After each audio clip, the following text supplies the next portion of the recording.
Assalamualaikum warahmatullahi wabarakatuh. Selamat siang peserta didik SMK Negeri 1 Sungai Loban kelas 12 tahun pelajaran 2020-2021.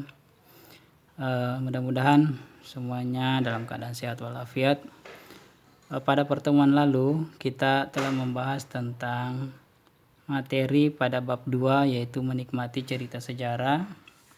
Pada bagian mengidentifikasi informasi dalam teks cerita sejarah, di poin 1 dan 2 yaitu mendata informasi yang penting dalam teks dan menentukan hal-hal menarik dalam novel sejarah. Pada kesempatan ini kita akan lanjut pada poin yang ketiga dan keempat, yaitu mengidentifikasi struktur teks cerita sejarah dan membedakan teks cerita sejarah atau novel sejarah.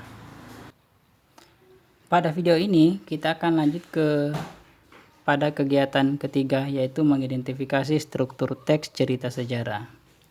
Novel sejarah seperti juga novel-novel lainnya termasuk dalam genre teks cerita ulang. Novel sejarah juga mempunyai struktur teks yang sama dengan struktur novel lainnya, yaitu orientasi, pengungkapan peristiwa, rising action, komplikasi, evaluasi atau resolusi, dan koda. Saya ulangi, novel sejarah juga mempunyai struktur teks yang sama dengan struktur novel lainnya, yaitu orientasi, pengungkapan peristiwa, rising action, komplikasi, evaluasi atau resolusi, dan koda. Pertama, pengenalan situasi cerita atau exposition ataukah orientasi. Dalam bagian ini, pengarang memperkenalkan setting cerita baik waktu, tempat maupun peristiwa. Selain itu, orientasi juga dapat disajikan dengan mengenalkan para tokoh, menata adegan dan hubungan antar tokoh. 2. Pengungkapan peristiwa. Dalam bagian ini disajikan peristiwa awal yang menimbulkan berbagai masalah, pertentangan ataupun kesukaran-kesukaran bagi para tokohnya. Ketiga, menuju konflik, rising action. Terjadi peningkatan perhatian, kegembiraan, kehebohan atau keterlibatan berbagai situasi menyebabkan bertambahnya kesukaran tokoh. Keempat, menuju puncak konflik atau turning point, komplikasi. Bagian ini disebut pula sebagai klimaks. Inilah bagian cerita yang paling besar dan mendebarkan. Pada bagian ini pula ditentukannya perubahan nasib beberapa tokoh, misalnya apakah dia kemudian berhasil menyelesaikan masalah ataukah gagal. Kelima, penyelesaian atau evaluasi ataukah resolusi. Sebagai akhir cerita, pada bagian ini berisi penjelasan ataupun penilaian tentang sikap ataupun nasib-nasib yang dialami tokoh setelah mengalami peristiwa puncak itu. Pada bagian ini pula sering pula dinyatakan wujud akhir dari kondisi maupun nasib akhir yang dialami tokoh utama.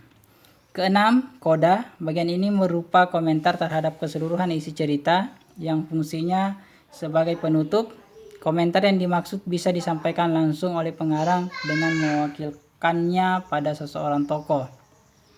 Hanya saja, tidak setiap novel memiliki koda. Bahkan novel-novel modern lebih banyak menyerahkan simpulan akhir cerita itu kepada para pembacanya. Mereka membiarkan menebak-nebak sendiri penyelesaian cerita. Kita masuk ke kegiatan 4, membandingkan novel sejarah dengan teks sejarah. Ada beberapa perbedaan dari teks sejarah dengan novel sejarah. Perhatikan tabel berikut. Silahkan disimak mulai dari nomor 1 sampai dengan nomor 5. Dan di akhir tugas video ini saya meminta kepada seluruh siswa untuk merangkum apa yang telah saya sampaikan, baik itu berupa slide, gambar maupun visual maupun suara audio dalam video ini.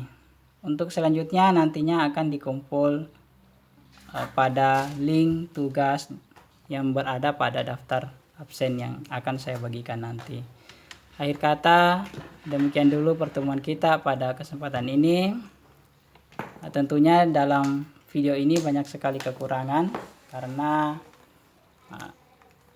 sesuatu dan lain hal. Ya, untuk itu saya minta kepada anak-anakku sekalian agar sebisanya untuk mengikuti arahan-arahan yang ada dalam video ini. Akhir kata, assalamualaikum warahmatullahi wabarakatuh.